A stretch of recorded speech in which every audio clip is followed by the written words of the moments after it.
Hey everybody, Keith Gary, recording with intention. Today I want to talk about dynamic microphones 101. So we said there's three major kinds of microphones, right? Dynamic, condenser, and ribbon. So today I just want to cover the basics of dynamic microphones. Dynamics are affordable, they're very rugged, they're very durable, they're passive. Passive means that there's no active electronic components inside. They don't need a power source to operate. In fact, dynamic microphones are often referred to as moving coil microphones. So it's just a speaker in reverse. So a speaker vibrates the cone and the cone moves the airwaves and then our ears perceive it as sound. A dynamic microphone does exactly the opposite. The capsule is a cone. It responds to the sound waves and turns them into the electronic signal. That's it. It's just a cone and a moving coil. So they're very cheap, rugged, durable. Think SM58 on stage and SM57, often used on a guitar cabinet. RE20, SM7. They're just a very general kind of sound, and they don't have a ton of character. You just have to listen to all the different kinds to see, how they differ. One thing about dynamics is they put out a very low output, or lower than condensers. So they need more gain of the mic pre. So this is a thing with mics and pre's, right? The hotter the output of the microphone, the more you're hearing the microphone. The more gain it takes to get it up to line level, the more the design of the mic pre comes into play, right? So when you're testing different microphones and pre's together, keep that in mind.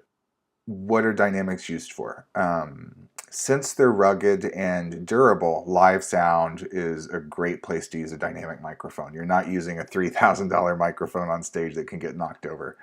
So think SM58, SM57, and loud sources, okay? The first place you can distort an audio signal is at the capsule of a microphone. You'll never see a red light. It will be distorted and nothing will be telling you there's a problem. You just have to hear it. So what cap distortion is when the sound wave coming into the capsule is too strong. It's moving too much air for the capsule to handle. And when you get cap distortion, you see square waves. And when you zoom in on the waveform in your Pro Tools or Logic or whatever, you'll see it actually squares out at the top and the bottom. There's too much energy to be captured by that capsule, even though you're not seeing any red lights anywhere. So if you have a really loud source where cap distortion would be happening on a condenser, or it could be damaging a ribbon, a condenser mic can handle a ton of SPL without getting cap distortion.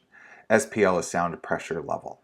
So this is why you see dynamic microphones on loud guitar amps and drums, because they can handle the moving air of a kick drum. They can handle the big whack of a snare drum without distorting the signal. So dynamic mics are wonderful on drums. They're rugged. They're wonderful for live stage performances. They're also called moving coil microphones. They're passive. They need more gain because they're passive, but they'll give you a general point it and that's your sound kind of a thing. So that's dynamic microphones in a nutshell. I really like the SM7B for vocals. Especially in a live setting, when like a live ensemble recording, because it rejects the other stuff in the room. A large diaphragm condenser in a room with a bunch of other instruments is going to get all that stuff in the room too. A tight SM7 on the vocal, even though it needs a lot of gain, that mic especially needs a lot of gain, it's going to give you the vocal right in front and reject a lot of the extraneous noise. You'll get some bleed from the room, but you can use a live performance if it's good enough. If it's like the performance, you've got it and you can use it. Whereas a U47, it'd have too much drums on it if you're in the same room with a drum kit. So anyway, that's what I think about dynamic microphones. Have fun. Keith Gary, recording with intention. See you soon.